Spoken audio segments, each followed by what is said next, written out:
Hello everyone. Today we are going to create our first servlet using Eclipse and Apache Tomcat 10. But this won't be just another basic servlet tutorial.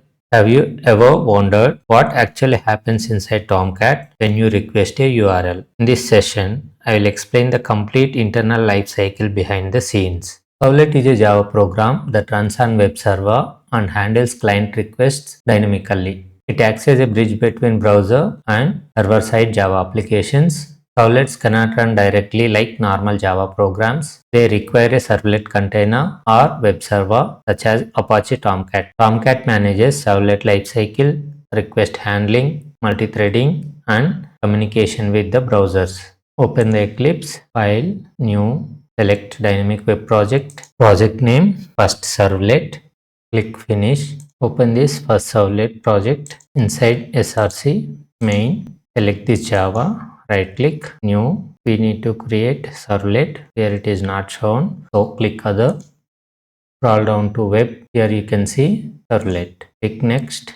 It is asking for class name. Type hello servlet.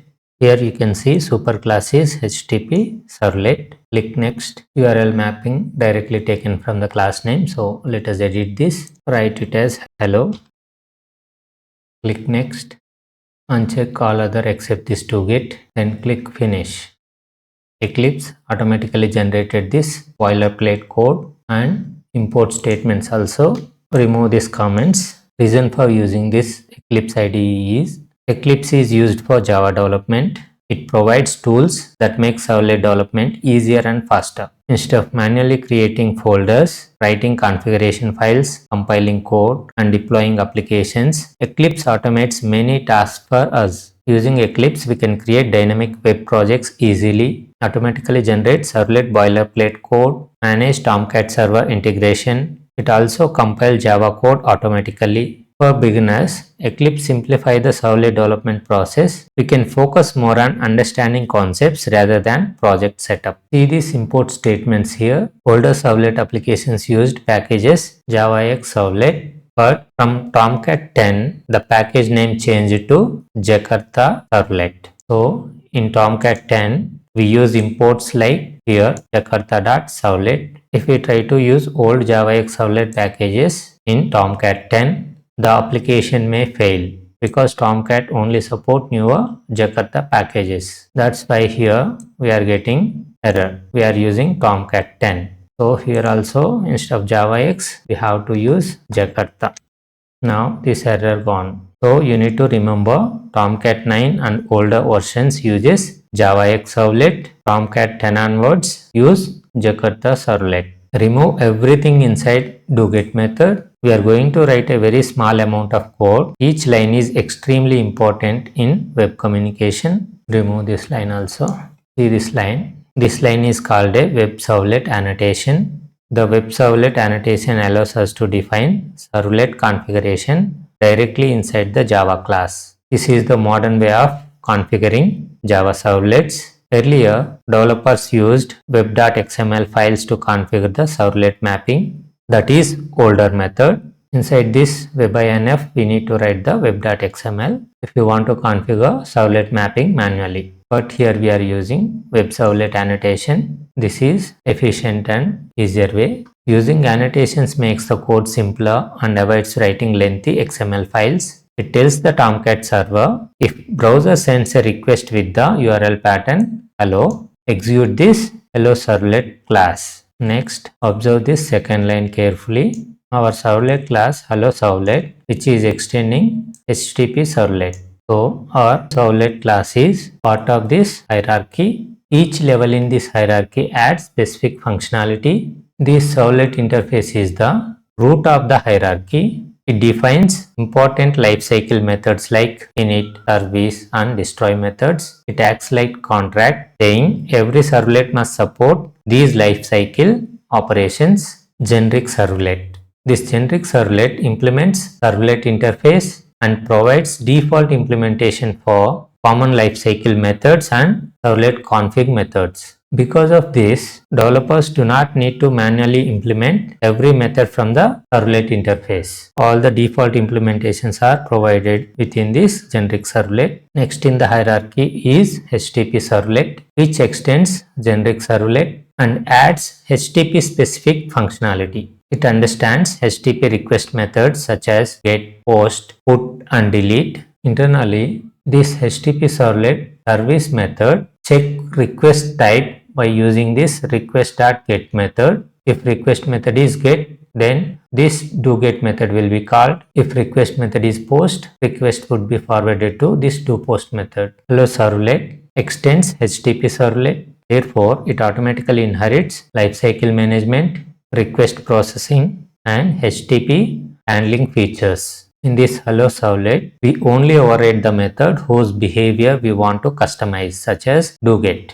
Why this Helloworld extended HTTP servlet? Because we inherit from the HTTP servlet, many complex tasks are already handled for us. We don't need to write code. We don't need to write code for main method, network socket programming code, HTTP request parsing logic, Servlet lifecycle management code. Apache Tomcat takes care of all these tasks internally. When client sends a request, Tomcat creates a request and response objects. Tomcat calls the service method. Service method checks the HTTP request method by using this request.get method. If request is get, call doGet. If request is post, it will call doPost. Our only responsibility is write the business logic. Usually, override the doGet or doPost methods. In short, we are not building a web server. We are simply customizing how the server responds to the requests. This doGet method will be executed when browser sends a GET request to the servlet. Whenever browser sends a request to the server, Tomcat collects all request information and stores it inside an object called HttpServletRequest. This request object contains everything sent from the browser to the server. For example, form data entered by the user, URL parameters, cookies, HTTP request headers, client information such as IP address, browser details. HTTP servlet request represent everything sent from the browser to the server. In this example, browser is not sending any input data. Even when no data is sent, Tomcat still creates the HTTP servlet request object and passes it to the doGet or doPost methods. We can use this object later whenever we need to read data sent by the client. After processing the request, server must send response back to the browser. The response is managed using the HttpServletResponse object. Using this HttpServletResponse, we can send HTML content, set the content type, send cookies to the client, redirect the user to another page, write output directly to the browser. Tomcat creates the HttpServletResponse object and passes it to the doGet or doPost methods. We use this object to control what the browser receives and displays. This HTTP response object represents everything sent from the server to the browser. But whereas for the request object, everything sent from the browser to the server. Here, two exceptions are added. These exceptions tell the Tomcat server that some problems may occur while processing the request. Servlet exception indicates something went wrong while the servlet was processing the request. IO exception indicates something went wrong while reading or writing data. Why did we declare these exceptions? By declaring these exceptions, we inform Tomcat that such errors may occur. Tomcat can handle the errors properly instead of crashing the application. First, let us set the content type. Response.setContentType text/HTML.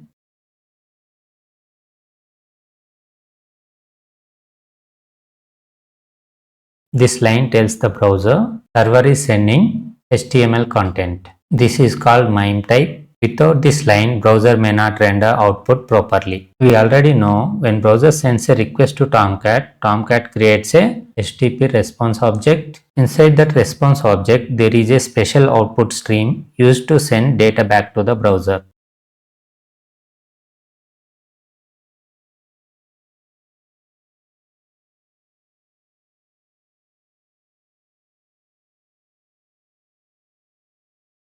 The method response.getWriter gives us access to the output stream in the form of Printwriter object. So the out object acts like a writer connected to the browser response. Whatever the text we write using this out object becomes part of the HTTP response. Here we got the error. Import Printwriter. This line sends HTML response to the browser. Browser cannot understand Java code directly. It only understands HTML, CSS and JavaScript. So the servlet generates HTML and sends it to the browser. Close the stream. Close the stream to release the resources. Let us run this program. Go to First Servlet project, right click, run as, run on server, choose existing server, this local server Tomcat version 10.1, finish.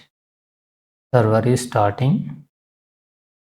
Tomcat started, but this servlet will execute only when request comes with this URL pattern hello. Localhost, project folder name, First Servlet and URL pattern hello. Now we got the output hello world from the servlet. When this servlet is requested for the first time, Tomcat creates an object of class HelloServlet, calls init method once and process the request using service method. Here we are sending request using get method, so request will be forwarded to doGet. Here we got the output. Let us see servlet internal flow. When the first request arrives for hello, Tomcat checks if the servlet already exists. Here this URL pattern hello mapped with this servlet class HelloServlet. This class object whether existed or not, Tomcat will check. If not existed, then Tomcat will create the servlet object with the statement new HelloServlet. This is done through the Java reflection using the default constructor. Now just servlet object is created. We need to initialize the servlet object. Tomcat initializes the servlet object by calling this servlet object init method with this argument servlet config. But do we have that method inside this HelloServlet class? No. Since our servlet does not override this method, Java searches for it in the hierarchy. Next level is HttpServlet. Here also we do not have that init method with the servlet config as argument. Again, it will search in the next level generic servlet. Here you can see that method. Here it has two statements, this.config equal to config and second statement init method call. So generic servlet init servlet config method will be executed. Let's see what happens inside this generic servlet. This saves this servlet config object here for lifetime of servlet. This allows servlet to access servlet name, init parameters, servlet context and deployment information. Next, there is a call to init method, but here it is different. Init method with no arguments. This init method with no arguments also not overridden in our HelloServlet. For this init method also entire hierarchy will be searched. Here you can find the empty init method in the generic servlet. This will execute. This completes the initialization. Now two steps are completed. Object is created and initialization is done. Now third step is request processing. Here it is the get request. When browser sends this kind of get request, Tomcat executes the following steps. It calls the service method. Service method is not inside our HelloServlet. Again, searched in the hierarchy. In HttpServlet, you can find this service method. This HttpServlet service method checks HTTP method by using this request.get method. Here it is get, so it will call the doGet. This doGet method is overridden in our HelloServlet, so this method will run. Inside this method, we are setting the content type as HTML. We are creating the output stream. Then Tomcat sends this response back to the browser using this statement. Let us see summary. When request comes from the browser to the Tomcat server, Tomcat creates HelloServlet instance, generic servlet init method with argument config runs. That method saves the config object and it will call the no argument init method. Then initialization will be completed. Then HttpServlet service method is executed. Here it is the get request, so it calls the doGet. doGet method will write the hello world from the servlet into the response object. Tomcat returns that response to the browser. So we are seeing the response here. In next class, we will learn how to take user input using doPost method.